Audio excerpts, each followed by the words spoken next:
Então vamos lá, pessoal, respondendo a pergunta, eu vou conversar um pouquinho agora com vocês sobre a baía de mielina e qual a diferença da fibra mielínica e amielínica. Antes de a gente entrar aqui no desenho que eu preparei, vamos olhar um pouquinho para os termos, tá? Dessa pergunta, só para conseguir destrinchar aqui com mais calma. Fibra mielínica. Fibra mielínica e amielínica. Esse A aqui é um prefixo de negação. Portanto, se refere ao quê? A fibra mielínica é aquela fibra, aquele axônio, fibra axônio, né, aqui como sinônimos. A fibra mielínica é aquele axônio que contém ao seu redor a bainha de mielina. E a fibra amielínica, poxa, prefixo de negação, é aquele axônio, aquela fibra que não tem bainha de mielina, tá? Então já conseguimos diferenciar bem o que é uma fibra mielínica de amielínica. Geralmente as mielínicas são mais o quê? São mais calibrosas, isto é, elas têm um diâmetro maior também. Naturalmente o axônio delas tem um diâmetro maior. E a amielínica tem um diâmetro menor. Então são menos calibrosas, tá certo? Beleza. Então, por exemplo, esse pincel aqui é mais fino, esse aqui é um pouco mais grosso, né? Então aqui seria uma fibra mielínica e aqui uma amielínica, tá? Só para ficar claro. E agora vamos entender o que é a bainha de mielina. Então se eu tenho ali um neurônio, né? Vou desenhar aqui de maneira mais grosseira. Já desenhei um pouquinho mais detalhado em outros momentos. Mas se eu tenho aqui um neurônio, aqui o terminal axonal, né? Aqui é o axônio. Se a bainha de mielina, vamos considerar aqui um neurônio, tá certo?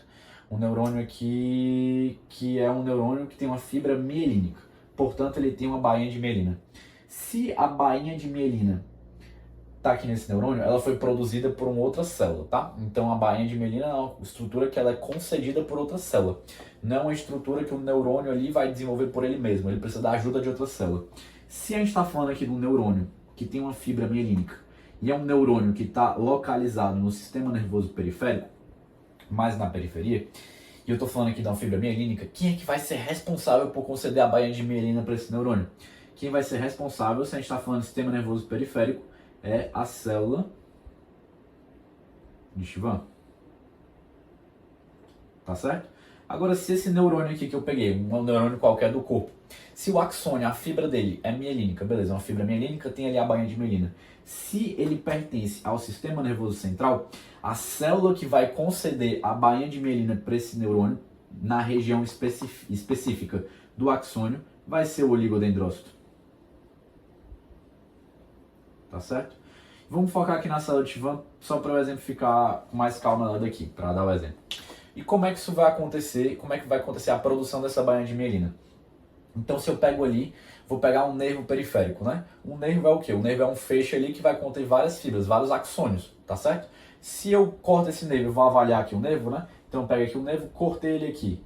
Aí eu vou avaliar o nervo aqui olhando por aqui, eu vou ver que ele tem várias fibras, vários axônios. Vai ter algumas fibras mais calibrosas, que são fibras mielínicas, aqui dentro desse nervo. E vai ter o quê? Vai ter fibras que vão ser menos calibrosas, né? Mais fininhas, que são as fibras amielínicas. Se eu pego ali a fibra mielínica, beleza. Se eu for analisar microscopicamente, dei um zoom lá para ver, eu vou encontrar a célula de Schwann ali que produziu essa bainha de mielina e como ela fez isso. Então aqui digamos que eu tenho justamente aqui o meu axônio, chega a célula de Schwann e ela começa, a célula de Schwann tem a sua membrana plasmática, a célula não tem a membrana plasmática, a célula de Schwann tem a membrana plasmática dela.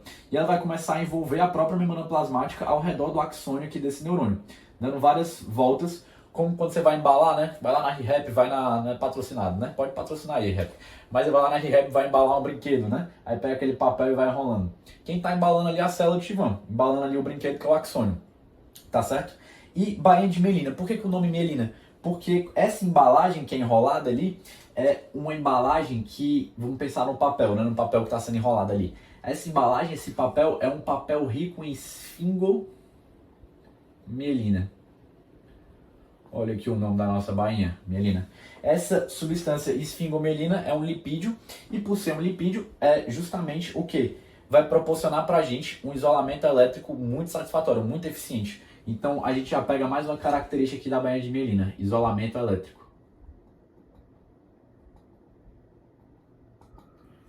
Poxa, beleza, entendi essa produção, entendi o isolamento elétrico, acompanhei, Pedro. Agora vamos olhar aqui para o axônio de uma fibra mielínica, tá bom? Então se a gente pega aqui esse axônio dessa fibra mielínica, isto é, um axônio ali que está enrolado pela bainha de mielina, se a gente está no sistema nervoso periférico, graças à nossa célula de Schwann, tá certo? Que cedeu ali a sua membrana plasmática para fazer isso. Vamos lá, o que eu quero que fique claro aqui? que existe aqui essa região que foi enrolada, mas o axônio, eu não fui enrolando aqui, ele não foi completamente enrolado. Tem algumas áreas que fica faltando, e ainda bem que falta, isso é necessário para que haja uma condição fisiológica adequada. Tem umas áreas que fica faltando esse isolamento elétrico, ou seja, que fica faltando a bainha de mielina. Então vocês estão vendo até que eu coloquei aqui, ó, aqui, isso aqui representa justamente essas várias voltas, tá? Como se tivesse cortado aqui, justamente nesse corte aqui, a minha fibra mielínica, o meu axônio mielinizado ali com a bainha de mielina. E ao fazer esse corte, a gente consegue enxergar aqui com clareza o quê? Tem toda essa região aqui que eu vou pintar, ó, que está em volta pela bainha de mielina, mas tem essa região aqui que não tá. E é justamente esse espaço que eu vou chamar de nódulo de Ranvier. Tá certo? Ou nó, ou nódulo, né? Vai depender dos autores, né? Mas pode chamar, são sinônimos. Nódulo, nó, nódulo, né? Enfim. Mas eu vou chamar de nódulo de Ranvier, tá certo? E é na região do nódulo de Ranvier que eu vou encontrar os nossos já amigos, né? Já brothers, já parceiros aí, tão conhecidos canais de sódio dependentes, canais de sódio dependentes de voltagem, tá certo? Aqui eu tenho um, aqui eu tenho outro e aqui eu tenho outros, tá bom? E o que vai acontecer, pessoal? Vamos pensar que aqui eu estou próximo do cone axonal, tá certo? Desencadeei o potencial de ação, a positividade alcançou esses canais de sódio aqui que estão localizados nesse nódulo de Ranvier. Consequentemente, aqui vai ocorrer a abertura desses canais de sódio. O sódio vai entrar, eu vou despolarizar, iniciar a despolarização, consequentemente eu vou ter um potencial de ação aqui. Mas vamos olhar agora aqui para essa região. Essa região no qual a bainha de mielina está envolvendo o meu axônio, aqui eu não tenho canais de sódio, pessoal. Aqui a permeabilidade aos íons é muito baixa, extremamente baixa, porque a bainha de mielina faz esse isolamento, né? E além disso, vamos entender o seguinte, que ela vai permitir, e não vai, melhor dizendo, ela não vai impedir que a despolarização chegue aqui. Muito pelo contrário, ela vai ajudar que a despolarização chegue aqui. Então, no caso aqui, quando entrar o sódio, vai começar a ficar positivo nessa região, e essa positividade vai alcançar com muita rapidez, essa onda de despolarização vai alcançar com muita rapidez. Aqui foi entrando o sódio, né, cargas positivas, essa positividade vai se espalhando pelo meu axônio. E essa positividade vai alcançar com muita agilidade aqui o meu próximo nódulo de Ranvier. Quando alcançar, vai desencadear um novo potencial de ação aqui. Vai entrar os íons sódio aqui. A positividade também vai se propagar até atingir o próximo nódulo de Ranvier. Então vocês estão vendo que os potenciais de ação eles são desencadeados localmente, se a gente fosse pensar onde é que eles se iniciam, onde é que eles se originam. Eles vão se originar somente aqui, justamente na região, na localização dos nódulos de Ranvier. E vai propagar com muito mais agilidade, graças a esse isolamento elétrico proporcionado pela bainha de mielina, pelos nódulos de Ranvier, vai propagar com muita agilidade esse potencial de ação, essa onda de despolarização, até essa fase, né, do potencial de ação, que é a despolarização, vai propagar com muita agilidade até o próximo nódulo de Ranvier. Certo? Como eu desenhei aqui. Beleza, se eu tenho um potencial de ação e com agilidade ele chega aqui depois, nessa outro nódulo de Ranvier, eu vou chamar essa condução justamente numa condição praticamente está saltando, vocês concordam? Então eu vou chamar de condução saltatória. Porque a condução da minha onda de despolarização, ela meio que salta mesmo entre os nódulos de Ranvier. Por isso que eu vou chamar de condução saltatória, tá bom? Só mais um ponto aqui que eu queria destacar com vocês. A condução, portanto, a gente já consegue deduzir o seguinte, já uma coisa que eu quero que vocês guardem de código, de coração, que a bainha de mielina ela proporciona a palavra mais adequada, né? Ela proporciona uma maior velocidade de condução. E além de uma coisa como a bainha de mielina, um fator que aumenta essa velocidade de condução, vou pedir que vocês guardem o próprio diâmetro da fibra nervosa, do axônio. Então, se eu considerar só o diâmetro, né, a grossura mesmo, o calibre ali da minha fibra nervosa, quanto maior o diâmetro, maior a velocidade de condução também. Uma metáfora, um exemplo bobo, né, que ajuda sempre a lembrar, se fosse pensar ali no milkshake, né, então você vai lá no Bob's, também o Bob's não está me patrocinando, né, se o Bob's quiser me patrocinar, tô aceitando. Você vai lá no Bob's tomar um milkshake, né, pede ali o milkshake do Bob's, e o que acontece? Você vai tomar um milkshake, Se você pegar aquele canudinho bem finozinho, um calibre bem pequeno, o que vai acontecer? Quando você for tomar o milkshake, você vai tomar com muita dificuldade.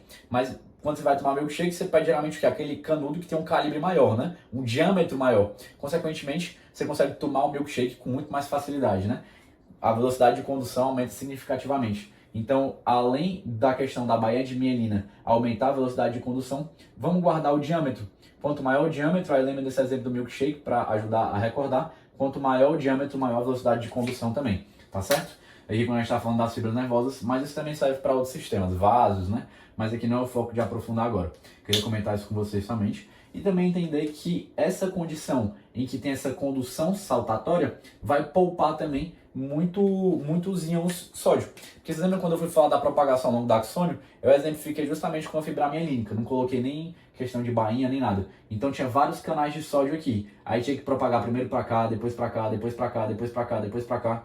Aqui não, aqui tem essa condução saltatória. Eu preciso de menos canais de sódio para conseguir propagar a minha onda de despolarização. Além de propagar com mais agilidade, eu preciso de menos canais de sódio, né, como eu dizia. Então, eu vou acabar justamente o quê? Eu vou também poupar o quê? Que eu preciso fazer depois com a minha bomba de sódio de potássio, a TPase, lembram dela? Eu vou poupar que ela precisa trabalhar tanto, ela precisa trabalhar menos. Porque, poxa, se eu tenho um gradiente aqui, eu preciso de menos íon sódio entrando, né? Justamente para minha despolarização propagar ao longo do axônio como um todo, eu vou poupar ali o trabalho da minha bomba de sódio de potássio, a TPase. Vai ter que continuar trabalhando? Vai ter que continuar trabalhando, mas vai ter que trabalhar menos, tá bom? Então ele também vai poupar a energia aqui do meu neurônio. Essa condução saltatória, além de ser uma coisa que proporciona maior velocidade de condução, também poupa a energia do meu neurônio.